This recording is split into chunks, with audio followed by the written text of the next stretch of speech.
True actions. Following on right principles and methods come true actions.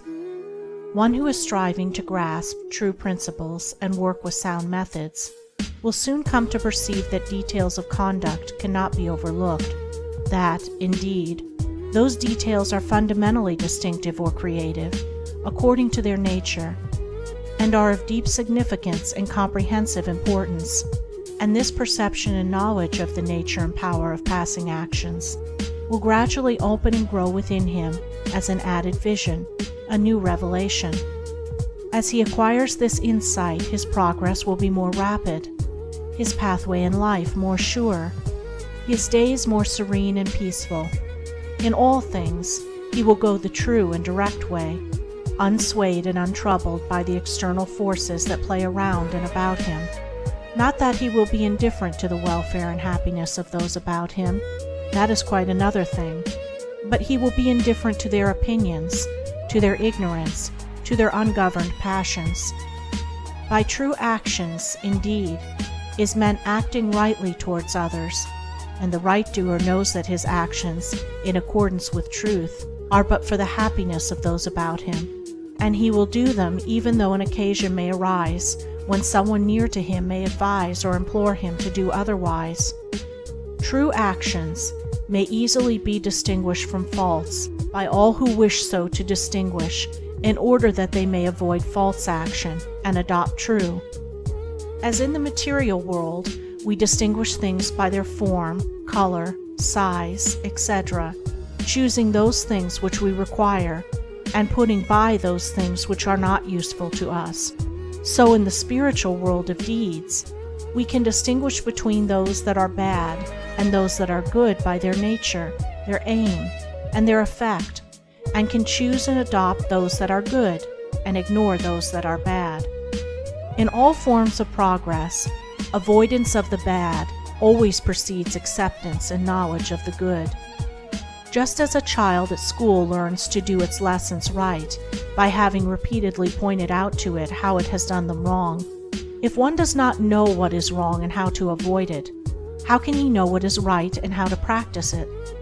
Bad or untrue, actions are those that spring from a consideration of one's own happiness only, and ignore the happiness of others, that arise in violent disturbances of the mind and unlawful desires, or that call for concealment in order to avoid undesirable complications. Good or true actions are those that spring from a consideration for others, that may arise in calm reason and harmonious thought framed on moral principles, or that will not involve the doer in shameful consequences if brought into the full light of day. The right doer will avoid those acts of personal pleasure and gratification which by their nature bring annoyance, pain, or suffering to others, no matter how insignificant those actions may appear to be. He will begin by putting away these. He will gain a knowledge of the unselfish and true by first sacrificing the selfish and untrue. He will learn not to speak or act in anger, or envy, or resentment, but will study how to control his mind, and will restore it to calmness before acting, and most important of all, he will avoid, as he would the drinking of deadly poison, those acts of trickery, deceit, double-dealing, in order to gain some personal profit of advantage, and which lead, sooner or later, to exposure and shame for the doer of them. If a man is prompted to do a thing which he needs to conceal, and which he would not lawfully and frankly defend if it were examined of witness, he should know by that it is a wrong act, and therefore to be abandoned without a further moment's consideration. The carrying out of this principle of honesty and sincerity of action, too, will further lead him into such a path of thoughtfulness and right doing as will enable him to avoid doing those things which would involve him in the deceptive practices of other people.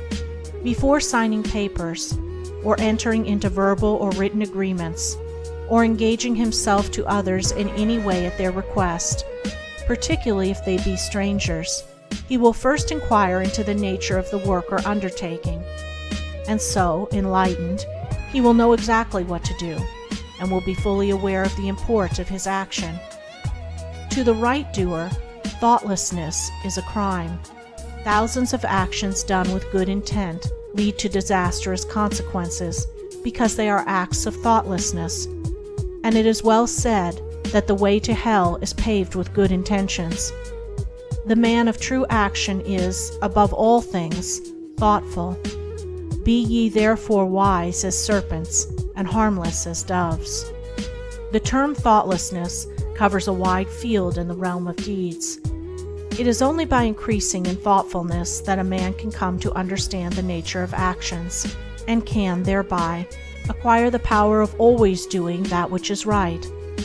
It is impossible for a man to be thoughtful and act foolishly. Thoughtfulness embraces wisdom. It is not enough that an action is prompted by a good impulse or intention. It must arise in thoughtful consideration, if it is to be a true action.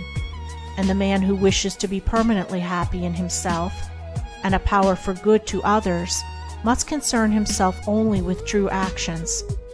"I did it with the best of intentions" is a poor excuse from one who has thoughtlessly involved himself in the wrongdoing of others. His bitter experience should teach him to act more thoughtfully in the future. True actions can only spring from a true mind, and therefore while a man is learning to distinguish and choose between the false and the true, he is correcting and perfecting his mind, and is thereby rendering it more harmonious and felicitous, more efficient and powerful. As he acquires the inner eye to clearly distinguish the right in all the details of life, and the faith and knowledge to do it, he will realize that he is building the house of his character and life upon a rock, which the winds of failure and the storms of persecution can never undermine.